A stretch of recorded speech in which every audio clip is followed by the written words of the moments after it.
I am not a car guy. My family will tell you I can barely drive one. But you don't have to be into cars to appreciate what you're about to see.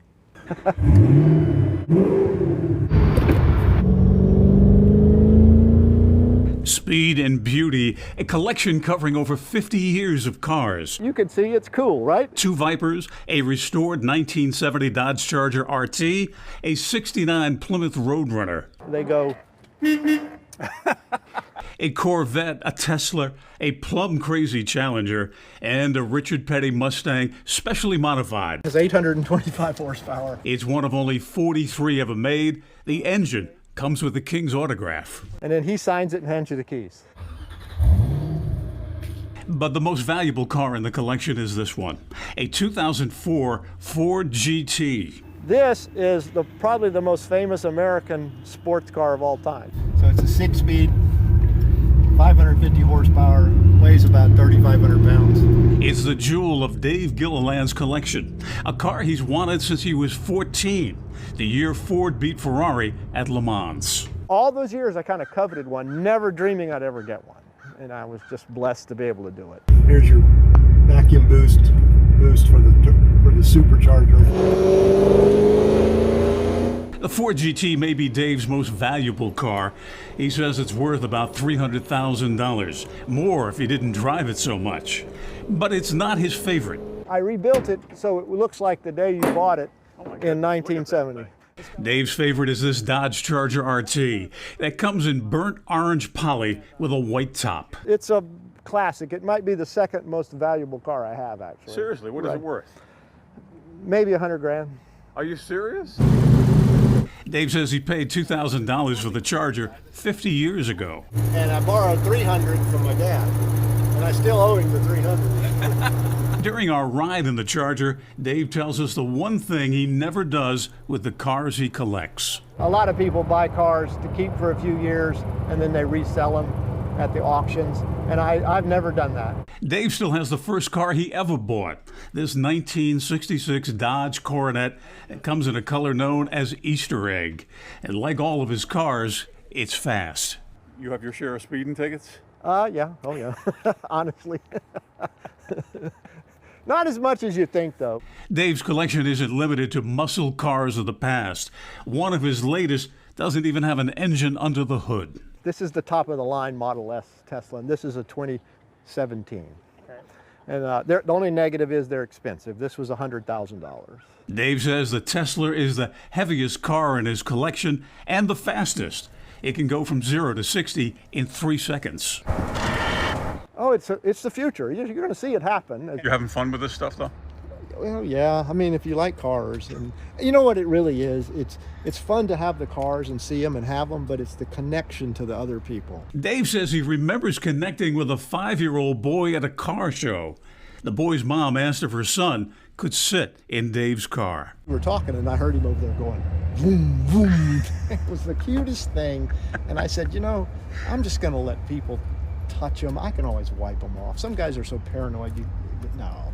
So we turn it, I call it turning gasoline into smiles. And that's kind of part of it. But people connect over them. It's a spiritual thing, really. Dave and his wife Sandy say they have met a lot of friends over the years through cars. And Dave, he's already got his eyes set on another car, another Charger. This one, a Hellcat wide body. And oh yeah, it's fast. In Greensboro, I'm Bill O'Neill, WXII 12 News. My favorite part of the story is Bill sitting in his SUV. I know. After seeing all those cars. That is my husband's dream, though. All those cars. Oh my gosh. And how he downplays. He's like, well, it's just, if you like cars. I know. But I am really glad that he lets people touch them, because that's what sets him apart. I feel. Yeah, absolutely. That is such a cool story. I love that. A lot of people driving this week to their Thanksgiving destinations. Michelle, what's the weather looking like? We are dry right now, so this is good news. I think the challenge will be Friday night trips. If you have anywhere planned to go for the weekend, maybe you've got one family you're doing Thanksgiving with on Thursday, or you have to work. And then you're traveling. Friday night's going to be the tricky part. For us, though, we're mostly dry even Friday night. Although we talk about a chance of showers, it looks mostly dry. And tonight we have some pretty clear conditions until we go into the overnight hours. Freezing temperatures, though, returning for folks in the mountains by midnight and about 32. Now, we've got a few clouds that could mix in that might limit our temperature drops or keep you in the upper 20s, just like the foothills and Triad. So not much change there. You may already be below freezing at midnight in the foothills. So we've got those temperatures overnight. If you're putting in the turkey really early in the morning and maybe have to walk the dog as he's getting up with you wondering what you're doing, you're going to have to put on the gloves and the hats because it's cold out there tomorrow morning again. We've got you in the 40s in the Piedmont, 30s overnight, and then 20s is by around 3-4 a.m. what we're talking about. At least we're about a degree warmer than yesterday and 8 degrees warmer at this hour than where we were yesterday in the mountains. So it does look like a milder trend is developing. That ridge of high pressure moderating our temperatures. You're chilly at 39 Martinsville. That's our cool spot right now. We've got you at 40 Pilot Mountain to 41 in Kernersville. We're at 45 though in Pofftown. So some of that depends on if you have a little bit of the breeze still up. Even 3 miles an hour will make a difference. You're at 44 degrees in Hayes, 37 in Sparta. And it is a chilly one. You're getting ready for 20s everywhere. The winds are calming down. Now look at those winds. You can see a southwesterly breeze at 6 in Greensboro. A lot of folks, though, missing the wind, and that's where you're starting to see those temperatures drop. Here's the front that we're talking about for Sunday. That one could bring us, another round of actual shower chances and maybe even a little bit of snow. But the one coming in for us tomorrow doesn't look to bring a whole lot of moisture. You're looking all the way through your Wednesday at just about 1/10 of an inch with those shower chances, and it may transition to some snow for the mountains. That's why we've got your impact on for your early Friday. Really, it's Thursday night, while we're sleeping. Everything developing toward 10, 11 o'clock at night in the mountains, and then through 1 and 2 a.m., that's our best chance to see a few scattered showers, spotty in nature. Thursday and Friday, though, we take you back into the sunshine for the Burlington area, the Triad from Winston-Salem, Greensboro. You're back into the 40s too very quickly with mostly sunny skies on your Black Friday. It is blustery. I don't even think brisk says enough. We've got the winds out of the west and northwest. It'll be cold. Now you can see the latest reading for the drought concerns that you usually put out on our Thursday, but you can see right now we're still in that abnormally dry area. I'm really fearful that we might be put into that moderate category soon. We just have not had consistent rainfall, and we've been missing several inches here and there over the last couple of weeks to month and a half. So we need a little bit more rain. It doesn't happen for us. You look at Thanksgiving Day, it's sunny and beautiful, but chilly out there. As we go into your Friday, we've got brisk conditions, 54 on Saturday, 58 on Sunday. It's milder, and we do mix in some clouds. There may be a slight chance of a passing shower with that next front. More of that could impact the northeast. So if you're traveling, it'll be a northeast Sunday into Monday travel concern. For us, though, it's Thursday night into Friday morning for the East Coast. And for us, we just don't tap into much of that in the way of rain or snow, luckily. 50s continue Monday and Tuesday, and we're at 61 by next Wednesday. It looks like a mild, breezy middle of next week.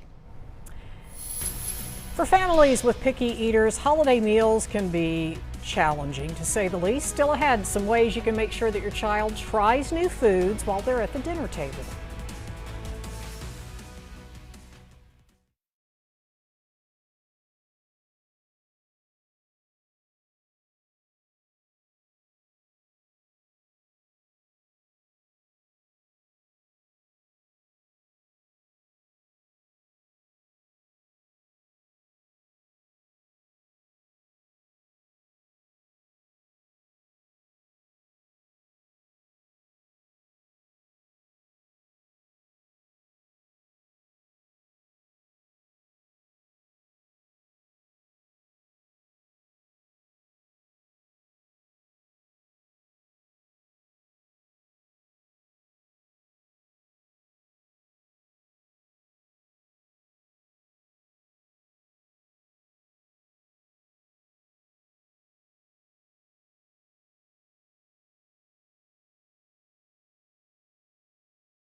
It is 5:55, checking traffic. This is a live look at I-85 at US 29 in Greensboro. Hard to see out there, but things look like it's moving along. It is busy, though, on this busiest travel day of the year. Well, NASA has launched a spacecraft that's on a mission to smash into an asteroid. NASA is going to test whether that's possible to knock a speeding space rock off course if one day the Earth is threatened. The spacecraft is called DART, and it lifted off from California's Vandenberg Space Force Base. And if all goes well, next September it will slam head-on into an asteroid named Dimorphos. The asteroid isn't a danger to Earth, but it is a good target for testing out this new technology. Hope we never need that.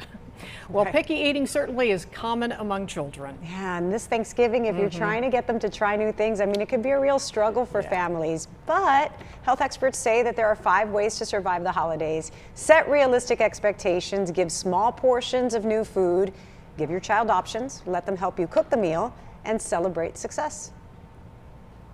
If a child tries one bite of a green bean, we'd say celebrate that, and the next time you present a green bean, one bite would be the expectation. But don't move from one green bean to an entire bowl of green beans.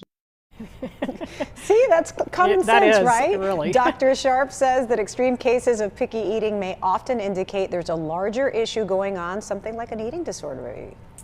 Now, the Macy's Parade, turkey and stuffing and football, those are all Thanksgiving Day traditions, but you can't forget about the dogs. You cannot, and the National Dog Show is tomorrow. Mark Barger has a preview.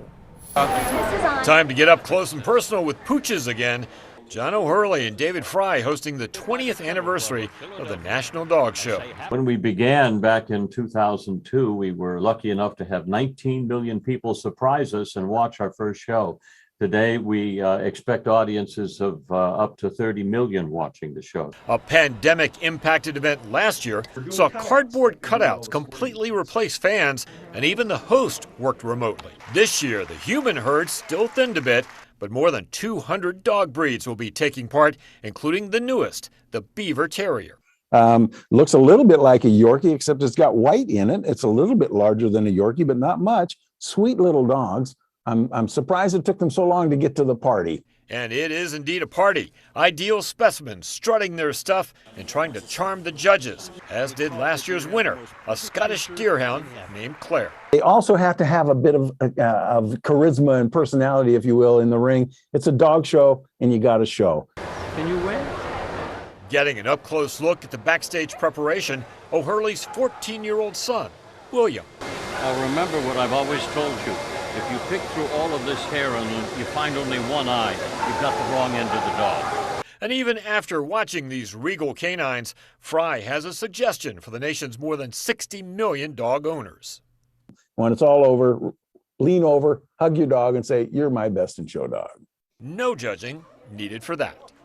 Mark Barger, NBC News. Love the dog show, and the show airs at noon right after the Macy's Thanksgiving Day Parade on WXII 12. WXII 12 News at 6 starts right now. Hitting the road and taking to the skies, the travel rush is on this Thanksgiving Eve. We have a couple of tips that you need to know to make your trip a little easier. 2 earthquakes hit parts of Winston-Salem. What a seismologist had to say about what's next. And as you get ready to head on out for shopping for the holidays, a Triad Police Department wants you to pick up one extra gift. We start at 6 right now with continuing coverage of breaking news out of Georgia. Guilty verdicts for all 3 men charged with the murder of Ahmaud Arbery. Travis McMichael, who fired the fatal shots, was convicted on all counts, including malice murder and felony murder.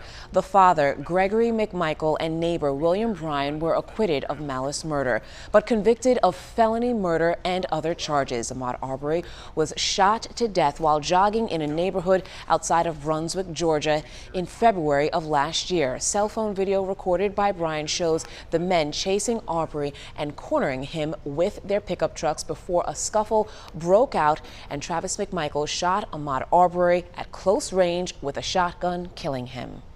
I just want to say thank you guys. Thank you. Thank each and every one of you who fought this fight with us. It's been a long fight. It's been a hard fight. but God is good. The defense claimed that they were trying to enact a legal citizen's arrest. The prosecution said that the three men were the aggressors. In a statement, Black Lives Matter Winston-Salem had this to say, quote, "The verdict came as a big relief as we were extremely concerned that anything less than strong guilty verdicts for all three murderers, particularly coming from off the heels of the Rittenhouse verdict, would have given a societal green light to further white supremacist violence and right-wing vigilantism." Happening now, people are hitting the road and taking to the skies on the day before Thanksgiving. We're taking a live look right now at traffic conditions in Greensboro and Raleigh. The highways are busy as more and more people head to visit family for the holiday. And according to AAA, about 1.5 million North Carolinians will travel at least 50 miles from home this Thanksgiving holiday. Tiffany Wright with AAA Carolinas has more advice on the best times to head back home. On the return side, Sunday is very busy. And if you're able to leave before 11 a.m., you'll probably see a lot less traffic than if you left later in the afternoon. It's a big reason for that is we're all just trying to extend that holiday, staying a little bit longer, staying with the family a little bit longer to extend the holiday. So people tend to kind of trickle back a little bit later in the afternoon. Good advice there. Well, folks, it's feeling a lot like Thanksgiving outside. So what's your holiday forecast looking like? Meteorologist Michelle Kennedy has a first look at your weather. How's it going, Michelle? Hey there, Talitha. It is a little chilly out there right now. Although we've had a cooler day, the winds dropped off. We're grateful for that. Tonight, if you're heading out to the Festival Lights at Tangled Park in Clemens, you've got 40s out there, 50s tomorrow night. This afternoon highs are going to be much more mild. We're going to be in the 60s, and instead tomorrow evening, a little cool, but could we see a shower chance late? We've got some patchy action that may move in into early Friday morning, and then Friday night we're clear but very blustery out there, so you want those extra layers. Temperatures currently 38 degrees in Martinsville. We're at 35 in Reedsville, and we've got you at 44 Pleasant Garden with 45, a chilly 45 in High Point right now. Just a few clouds out there. The good news is we don't have active delays at most of the nation's airports. We've got a 25-minute construction delay on the runway at Dallas Love Field, but at Dallas Fort Worth, no delays. And we do have this advancing cold front. We're going to be watching this system to bring in a chance of some scattered showers for us late on Thursday night, your Thanksgiving evening into your Friday morning. This could bring in some snow for folks in the Great Lakes, and then for folks in the Northeast going into Friday evening. So travel back to the west late Friday night could be problematic for some, as well as late tomorrow night. We're going to have much more for you coming up and take a closer look at your weekend forecast. It's next. All right, thank you so much, Michelle. Some people in the Ardmore neighborhood in Winston-Salem are asking what's next after many felt another earthquake rumbling early this morning. Now, folks, this comes after a previous one happened last Sunday. WXII 12's Louis Tran talked with several neighbors who felt the shocks. He joins us live from the Ardmore community. Louis? Hey, Talitha. Many neighbors I spoke with say this earthquake caught them off guard. One woman said she heard an explosion outside, and she's now concerned about what's next, after many people felt 2 earthquakes in the past few days. It sounded like a boom. I felt scared. One, I felt startled. I was startled, especially since it happened so quickly after Sunday. 2 earthquakes rumbled in Winston-Salem in the past 3 days. Several neighbors in the Ardmore neighborhood felt the shocks, including Megan Bryant. So I was lying in bed wondering, why am I awake at 4 a.m.? The house was completely quiet and still, and then all of a sudden the earthquake hit. Bryant says her family was home at the time. However, she was the only one who felt it. I was shocked because that's really not something that happens very often in Winston-Salem, and especially coming right on the heels of the one that happened Sunday, it did make me feel a little worried. According to the United States Geological Survey, a 2.3 earthquake hit parts of Winston-Salem Wednesday. Sunday's earthquake was measured at 2.4. A seismologist at Duke University says there are dozens of major faults that run through North Carolina. None are plate boundary like the ones in California. Based on historical data, he says a damaging earthquake is not likely to happen. Nothing out of the ordinary has taken place. That historical record strongly indicates that these are common, infrequent occurrences, and they do not suggest some catastrophic foreshock to a damaging earthquake.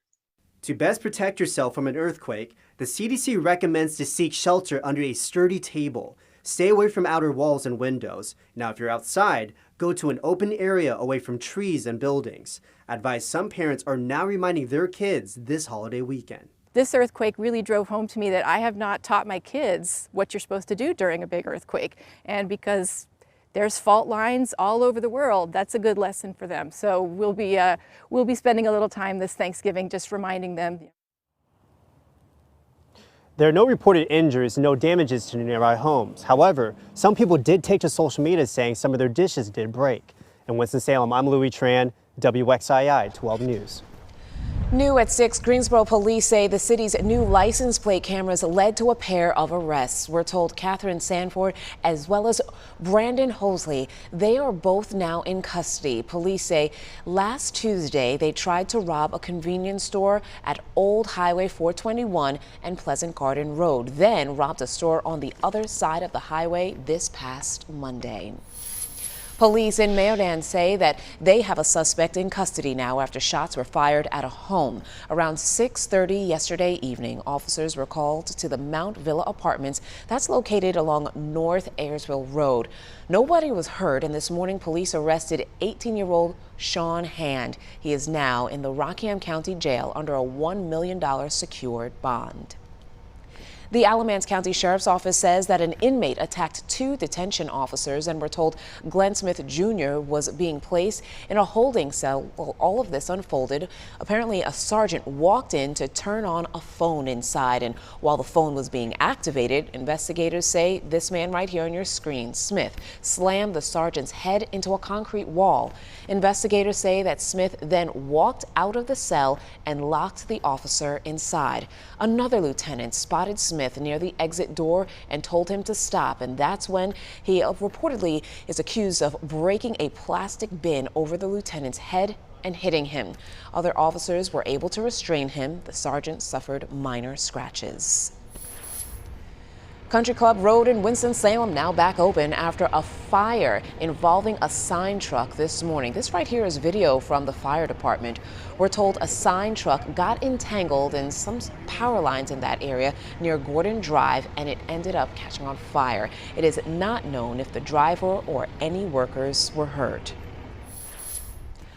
A case about North Carolina's voter ID law is going to the Supreme Court. The law, known as SB 824, was passed in 2018. A court panel blocked the law, ruling that requiring a photo ID to vote discriminates against voters of color. The State Court of Appeals upheld that ruling. Republicans in the General Assembly say that the intent of the bill was election security, not discrimination. Well, folks, with the holiday season now in full swing, many are preparing to go shopping this weekend. And our Fort Hatchet visited with a local police department that really wants you to pick up one additional item in your basket. Take a look. The King Police Department has its eyes set on Christmas and is asking for the community's help to ensure that every child has a toy on Christmas morning. The age groups are newborn to 14 years of age, and you can donate a small unwrapped toy to either of these donation locations. We've got the one at the police department here, and then we've got another one at a